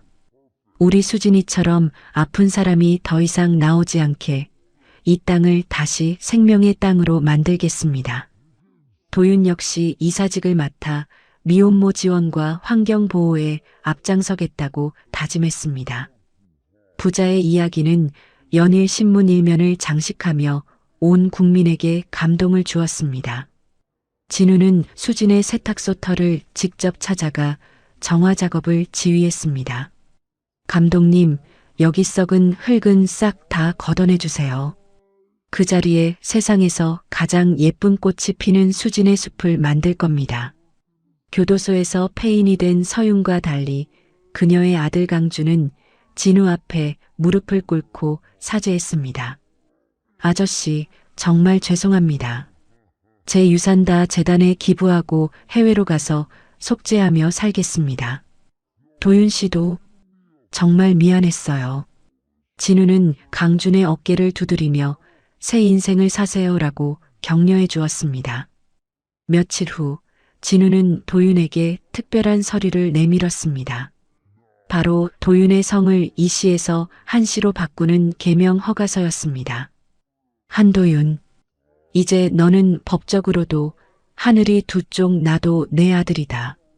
너무 늦게 이름을 찾아줘서 미안하다. 아니에요, 아버지. 한도윤이라는 이름 평생 자랑스럽게 여기며 살게요. 두 사람은 제주도 푸른 바다로 떠났습니다. 수진이 생전에 그토록 가고 싶어 했던 곳이었습니다. 진우는 가슴에 품고 온 수진의 유해를 바람에 실어 바다로 날려보냈습니다. 수진아, 이제 자유다. 저 넓은 바다 마음껏 날아다녀라. 우리 도윤이는 내가 잘 키울게. 엄마, 사랑해요. 거기선 아프지 말고 행복만 하세요. 두 사람은 해변에 나란히 앉아 수진이 즐겨 듣던 노래를 틀었습니다. 노을이 바다를 붉게 물들이고 파도는 부자의 발등을 부드럽게 적셨습니다. 박노인은 자신의 법률사무소까지 재단에 기증하며 힘을 보탰습니다. 진우 씨, 자니가 진짜 승자야. 이 늙은이도 이제야 발 뻗고 자겠네. 진우는 이제 화려한 회장 자리가 아닌 재단에서 피해자들을 상담해주는 평범한 이웃으로 돌아갔습니다. 도윤은 그런 아버지의 뒤를 따르며 진정한 기업가로 성장해 나갔습니다. 해변을 걷는 두 사람의 뒷모습 위로 따스한 햇살이 축복처럼 쏟아졌습니다. 20년 만에 찾은 평화, 그리고 피보다 진한 부자의 사랑이 바다 물결을 타고 멀리 멀리 퍼져나갔습니다. 평화로운 나날이 한 달째 이어졌습니다. 진우는 재단 사무실에서 피해자들의 서류를 꼼꼼히 검토하며 보람을 찾고 있었고, 도윤은 대학 입학 준비로 설레는 하루하루를 보냈습니다. 그날은 재단 개소식이 열리는 아주 중요한 날이었습니다. 진우는 정갈한 정장을 차려입고 식장으로 향했습니다. 도윤이는 아직 안 왔나? 오늘 본인이 주인공인데 늦으면 안 되지. 진우가 비서에게 물었지만 돌아오는 대답은 불안하기 짝이 없었습니다. 이사님, 도윤 씨가 아침부터 연락이 안 됩니다. 휴대전화도 계속 꺼져 있고요. 진우의 심장이 불길하게 요동치기 시작했습니다. 뭐라고? 당장 도윤이 동선 파악해. 빨리. 개소식 내내 진우의 머릿속엔 도윤의 걱정뿐이었습니다. 축사를 마치자마자 무대를 뛰어내려온 진우에게 비서가 다급히 태블릿을 내밀었습니다. 이사님, 도윤 씨 휴대전화 마지막 위치가 한강공원 근처로 나옵니다. 진우는 재킷을 팽개치고 차를 몰아 한강으로 미친 듯이 달렸습니다.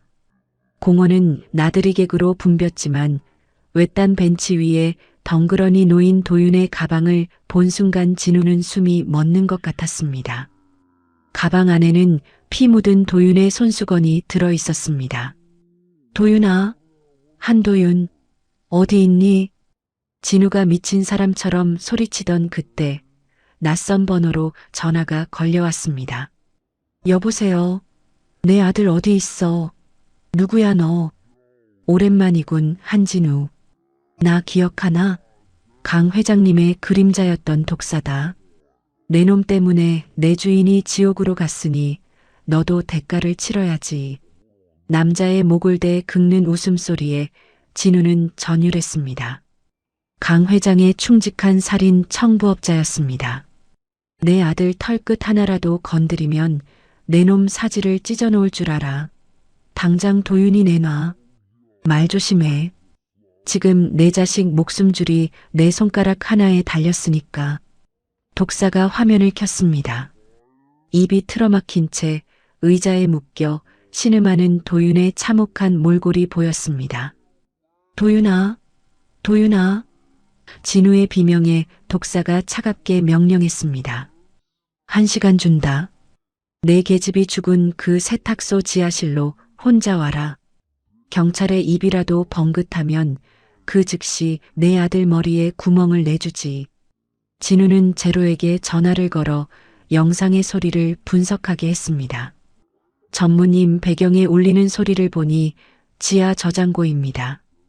예전 폐기물 저장고가 있던 세탁소 지하실이 틀림없습니다. 진우는 앞뒤 잴 것 없이 폐허가 된 세탁소 터로 달렸습니다. 녹슨 철문을 밀고 어둡고 음산한 지하실로 내려가자 한쪽 구석에 만신창이가 된 도윤이 묶여 있었습니다. 도윤아, 아빠 왔다. 진우가 달려가려 할 때 갑자기 천장 조명이 켜지며 독사가 칼을 휘두르며 나타났습니다. 역시 제 발로 기어 들어오는군. 자, 선택해라. 내 아들을 살리고 싶으면 이 칼로 내 심장을 찔러. 그럼 아들은 살려보내주지. 독사가 발밑에 칼을 던졌습니다. 도윤은 으붑거리며 고개를 거칠게 저었고 눈에선 핏물 섞인 눈물이 흘러내렸습니다. 진우는 아들을 살리기 위해 떨리는 손으로 칼을 집어들었습니다. 아버지, 안 돼요. 오지 마세요. 그 순간 도윤이 죽으림을 다해 묶인 의자를 넘어뜨려 독사의 발등을 지시겨 버렸습니다. 으악! 독사가 비명을 지르는 틈을 타 진우가 놈에게 달려들었습니다. 두 남자가 엉겨붙어 사투를 벌이던 중 독사가 품에서 라이터를 꺼내 바닥에 뿌려진 기름 위로 던져버렸습니다. 으하! 다 같이 지옥으로 가자. 순식간에 화마가 지아씨를 집어삼켰습니다. 진우는 옷에 불이 붙는 줄도 모르고 도윤에게 달려가 밧줄을 끊었습니다. 도윤아, 가자. 정신 차려. 하지만 그 순간 노후된 지하실 천장이 무너져 내리며 거대한 잔해가 진우의 다리를 덮쳤습니다. 으악! 진우는 비명을 지르며 고꾸라졌습니다. 다리가 짓눌려 꼼짝도 할 수 없었습니다. 도윤아, 아빠는 틀렸다. 너라도 어서 나가. 빨리. 싫어요. 아버지를 두고 어떻게 가요? 엄마가 지켜보고 있는데. 도윤은 매캐한 연기에 질식해가면서도 피범벅이 된 맨손으로 무거운 콘크리트 잔해를 들어 올리려 안간힘을 썼습니다. 으아, 아버지 살려야 돼. 짐승 같은 포효와 함께 도윤의 손가락 손톱이 다 빠져나갈 듯 잔해를 들어 올렸고 기적처럼 진우의 다리가 빠져나왔습니다. 가자, 도윤아. 부자는 서로를 부축해 불길 속을 뚫고 계단을 기어 올랐습니다. 그들이 밖으로 몸을 날리는 순간 지하실이 굉음과 함께 폭발하며 무너져 내렸습니다. 검게 그을린 채 바닥에 쓰러진 부자는 서로를 바라보며 거친 숨을 내뱉었습니다. 살았구나, 우리 아들. 진우는 전신 화상의 고통 속에서도 아들의 무사함에 미소 지었습니다. 병원으로 후송된 진우는 생사를 넘나드는 수술을 몇 번이나 견뎌냈습니다. 도윤은 병실 밖에서 손이 발이 되도록 빌었습니다. 엄마, 제발 우리 아버지 좀 살려줘. 나 이제야 아버지라고 부르는데 이렇게 데려가면 안 되잖아. 사흘째 되는 날 아침, 진우가 기적처럼 눈을 떴습니다. 곁에서 지쳐 잠든 아들의 모습을 본 진우의 눈에 눈물이 고였습니다. 도윤아. 작은 부름에 도윤이 쏘스라치게 놀라 일어났습니다. 아버지, 정신이 드세요? 나 보여요? 도윤이 진우를 끌어안고 어린아이처럼 소리내어 울었습니다. 살아주셔서 고마워요, 아버지. 정말 고마워요. 진우는 붕대를 감은 손으로 도윤의 등을 토닥였습니다. 아침 햇살이 창가를 비추며 지독했던 어둠의 역습은 그렇게 끝이 나고 있었습니다. 병원 창문으로 눈부신 아침 햇살이 쏟아졌습니다. 진우는 침대에 누워 하얀 천장을 멍하니 바라봤습니다. 온몸을 감싼 붕대가 따끔거렸지만 살아있다는 감각이 나쁘지 않았습니다. 도윤은 진우의 곁에 앉아 정성스레 사과를 깎았습니다. 아버지, 이거 한 입 드셔보세요. 꿀사과라 아주 답니다. 도윤이 사과 한 조각을 진우의 입에 넣어주자 진우는 천천히 씹으며 인자하게 미소 지었습니다. 오냐, 정말 달구나. 내 정성이 들어가서 더 맛있는 모양이다. 그때 병실 문이 열리며 해커 제로가 노트북을 들고 들어왔습니다. 좋은 소식 들고 왔습니다. 전무님. 어서 와요. 무슨 좋은 일이라도 생겼나? 강 회장 말입니다. 어제 감옥에서 급사했다는군요. 독사가 실패하고 지하실이 폭발했다는 소식을 듣자마자 그 자리에서 거품 물고 쓰러졌답니다. 병원으로 옮길 새도 없이 끝났다네요. 진우와 도윤은 잠시 서로를 쳐다보며 침묵에 잠겼습니다. 평생을 남의 눈에 피눈물 흘리게 하더니 결국 자기 화를 못 이겨서 그렇게 가버렸구먼. 이제 정말 다 끝났구나. 진우가 창밖 하늘을 보며 깊은 한숨을 내쉬었습니다. 도윤도 진우의 거친 손을 꽉 잡으며 대답했습니다. 네, 아버지.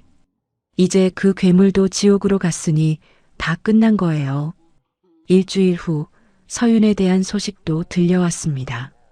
아버지는 죽고 집안은 풍비박산이 나자 서윤은 교도소에서 실성하여 정신이 완전히 나가버렸습니다.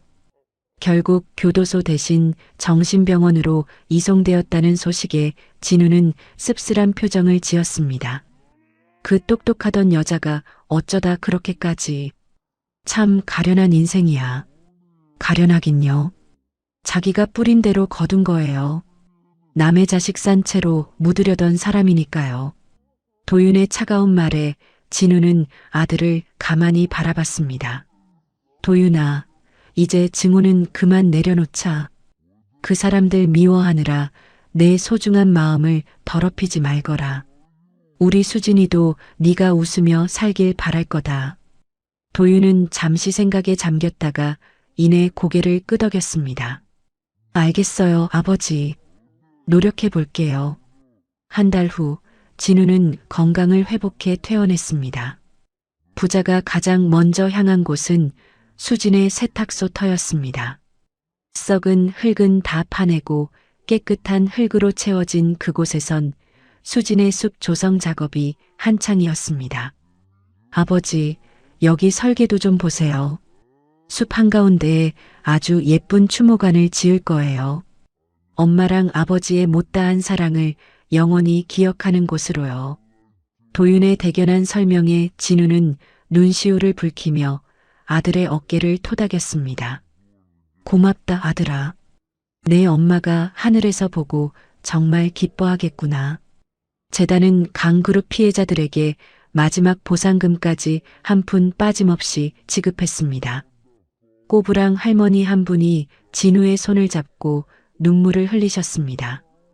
이사장님 고마워요. 이 돈 덕분이 아니라 내 억울함 알아준 게 너무 고마워서 이제 눈을 감아도 여한이 없소? 사회는 진우의 용기에 아낌없는 찬사를 보냈습니다. 시상식 단상에 오른 진우는 트로피를 번쩍 들어올리며 말했습니다. 이 상은 제 것이 아닙니다. 20년을 버텨준 제 아내 수진이와 바르게 커준 내 아들 도윤의 것입니다. 도윤아, 올라오너라. 부자가 함께 트로피를 든 모습이 신문 일면을 장식했고 사람들은 그들을 정의의 부자라 불렀습니다. 진우는 틈날 때마다 도윤에게 경영 철학을 가르쳤습니다. 도윤아, 돈은 있다가도 없는 거다. 하지만 사람 마음 얻는 건 평생의 자산이야. 직원들 아끼고 사회의 보탬이 되는 사람이 되어야 한다. 도윤은 그 가르침을 스펀지처럼 흡수하며 훌륭한 청년 리더로 자라났습니다. 심지어 국제환경포럼에 초청받아 전 세계 사람들 앞에서 당당히 연설까지 마쳤습니다. 진우는 TV로 그 모습을 보며 내 새끼 참 잘났다 하고 연신 무릎을 쳤습니다. 부자는 수진의 일기장을 엮어 엄마의 꿈이라는 책을 냈고 베스트셀러가 된 수익금으로 전국에 수진의 집이라는 아동 쉼터를 10개나 세웠습니다. 조력자였던 박 노인도 기쁜 마음으로 은퇴를 선언했고 마스크를 벗은 제로도 번듯한 보안회사에 취직해 새 삶을 시작했습니다. 어느덧 도윤의 졸업식 날 학사모를 쓰고 환하게 웃는 아들을 보며 진우는 목이 메었습니다. 수진아, 보고 있지? 우리 아들 졸업한다. 저렇게 늠름하게 잘 컸어. 졸업식이 끝나고 달려와 안기는 아들을 품에 안으며 진우는 인생에서 가장 행복한 눈물을 흘렸습니다. 그날 저녁 부자는 다시 수진의 납골당을 찾았습니다. 엄마, 우리 이제 정말 행복해요. 그러니까 걱정 말고 거기서 아버지랑 나 지켜봐 주세요.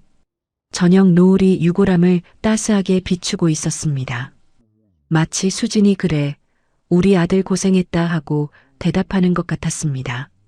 납골당을 나서는 길, 밤하늘에 별이 총총히 떠 있었습니다. 아버지, 저기 제일 밝은 별이 엄마 맞죠? 그럼 그렇고 말고 밤마다 우리 길 잃지 말라고 비춰주는 거야.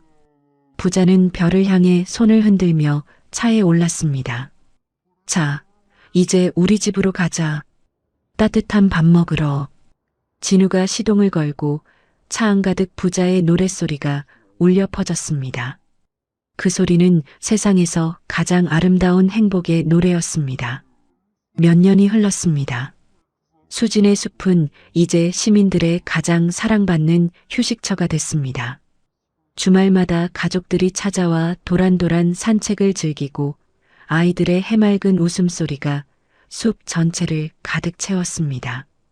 진우는 은퇴 후 숲속 도서관에서 소박하게 일했습니다. 매일 오후면 진우는 아이들을 앉혀놓고 책을 읽어줬습니다. 할아버지, 오늘은 무슨 재미있는 이야기예요? 한 아이가 눈을 반짝이며 물었습니다. 허허, 오늘은 아주 용감한 사람들에 관한 이야기란다. 고난을 이겨내고 사랑을 찾은 사람들의 이야기지. 진우는 인자하게 웃으며 책을 펼쳤습니다. 아이들은 진우의 목소리에 빠져들었고 그 모습은 평화롭기 그지없었습니다. 도윤은 재단 이사장으로서 전 세계를 누비며 바쁜 나날을 보냈습니다.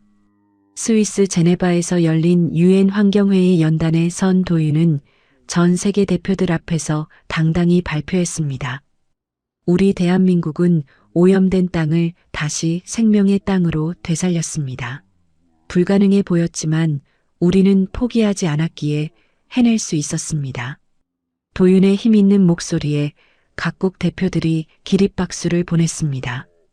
회의가 끝나자마자 도윤은 아버지에게 영상 통화를 걸었습니다. 아버지, 발표 잘 끝냈어요. 다들 우리 사례를 배우고 싶대요. 장하다, 우리 아들. 정말 자랑스럽구나. 내 엄마가 봤으면 얼마나 좋아했을꼬.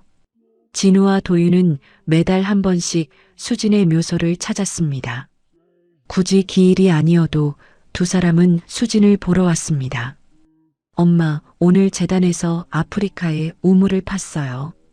이제 수백 명의 아이가 깨끗한 물을 마실 수 있대요. 나 잘했죠? 수진아, 우리 아들 정말 대단하지? 나는 오늘도 아이들한테 책 10권이나 읽어줬다네. 아이들이 나를 얼마나 좋아하는지 몰라.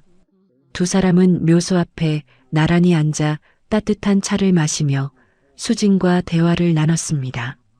한편 강 가문의 악행은 역사책에 기록되어 탐욕의 끝이 얼마나 비참한지 보여주는 교훈이 됐습니다. 진우와 도윤의 파란만장한 이야기는 영화로도 만들어졌습니다. 영화 제목은 수진의 아들이었습니다. 시사회 날 영화관을 가득 메운 관객들은 영화가 끝나자 일제히 일어나 뜨거운 박수를 보냈습니다. 어느 날 도윤은 진우에게 쑥스러운 듯 중요한 소식을 전했습니다. 아버지, 저 사실 결혼하고 싶은 사람이 생겼어요. 재단에서 함께 고생한 선배인데 참 따뜻하고 좋은 사람이에요. 그래, 아이고 축하한다. 우리 도윤이가 드디어 짝을 만났구나. 내 엄마도 하늘에서 춤을 추겠어. 결혼식은 수진의 이름이 붙은 그 숲에서 열렸습니다. 진우는 늠름한 아들의 넥타이를 고쳐주며 코끝이 찡해졌습니다. 떨리니? 걱정 마라. 저기 하늘에서 내 엄마가 제일 좋은 자리에 앉아서 보고 계실 거다. 진우는 도윤의 손을 신부 지혜의 손 위에 올려주며 나지막이 말했습니다. 우리 아들 정말 잘 부탁합니다. 진우는 객석에서 아들의 행복한 모습을 보며 연신 눈물을 닦았습니다. 피로연이 끝난 후 진우는 도윤을 따로 불러 작은 상자를 건넸습니다. 그 안에는 석양빛에 반짝이는 수진의 결혼 반지가 들어 있었습니다. 도윤아, 이건 내 엄마 반지다. 내 아내에게 끼워주렴. 내 엄마가 너희 부부 행복하라고 주는 선물이다. 1년 후 도윤에게 예쁜 아들이 태어났습니다. 아기를 안고 온 도윤을 보며 진우는 세상을 다 얻은 듯 기뻐했습니다. 아기는 진우를 보며 방긋 웃었고 그 눈매가 수진을 꼭 닮아 있었습니다. 이름을 수진이라고 지으려고요. 할머니의 이름을 기억하고 싶어서요. 고맙다, 아들아. 정말 고맙다. 진우는 손자 수진이를 품에 안고 하염없이 눈물을 흘렸습니다. 한편 정신병원에서 조금씩 기력을 찾은 서윤은 매일같이 참회의 편지를 보내왔습니다. 진우는 그 편지들을 읽으며 결심했습니다. 도윤아, 미움을 품고 사는 건 내 가슴만 멍들게 하는 거란다. 이제 그만 용서해 주기로 했다. 진우는 서윤에게 짧은 답장을 보냈습니다. 과거는 이제 다 잊으시고 부디 마음의 평안을 찾으십시오. 그 답장은 진정한 화해이자 새로운 시작이었습니다. 수진의 세탁소 터에 세워진 추모관 제막식 날, 사진 속 수진은 여전히 아름다운 미소로 사람들을 맞이했습니다. 진우는 젊은 시절 수진과 함께 찍었던 단 하나뿐인 사진을 추모관 정중앙에 걸어두었습니다. 수진아, 우리 손자 봤지? 내 이름을 물려받은 이 아이가 우리 가족의 보물이야. 우리 이제 정말 행복하다. 저녁 노을이 수진의 동상을 붉게 물들이고 유모차에서 깬 아기 수진이가 동상을 보며 까르르 웃었습니다. 마치 할머니를 알아보는 것 같았습니다. 진우와 도윤은 이제 서로의 눈빛만 봐도 마음을 아는 단짝 부자가 되어 숲길을 걸었습니다. 도윤아, 인생에서 내가 가장 잘한 일이 뭔지 아니? 그건 바로 너를 끝까지 포기하지 않은 거란다. 저도요, 아버지. 저를 찾아와 주셔서, 그리고 제 아버지가 되어 주셔서 정말 감사해요. 사랑해요, 아버지. 진은 노을 속에서 세대가 함께 안고 있는 뒷모습 위로 따스한 햇살이 내려앉았습니다. 20년의 고통과 눈물은 이제 걸음이 되어 수진의 숲을 더 푸르게 만들었습니다. 가족은 끝내 서로를 찾아내는 운명이다. 그 불변의 진리를 남기며 부자의 아름다운 동행은 영원히 빛나는 별이 되어 밤하늘을 수놓았습니다. 20년의 세월을 뛰어넘어 다시 만난 아버지와 아들. 처음엔 증오와 원망으로 얼룩졌던 두 사람의 관계는 함께 악과 맞서 싸우며 세상에서 가장 단단한 유대로 변했습니다. 진우는 깨달았습니다. 인생에서 가장 잘한 일은 아들을 포기하지 않은 것이라고. 도윤 역시 알게 됐습니다. 늦었지만 진심으로 자신을 지켜준 아버지가 얼마나 소중한 존재인지를.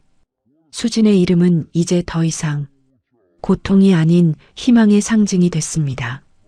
그녀가 남긴 사랑은 아들을 통해 그리고 손자를 통해 계속 이어지고 있습니다.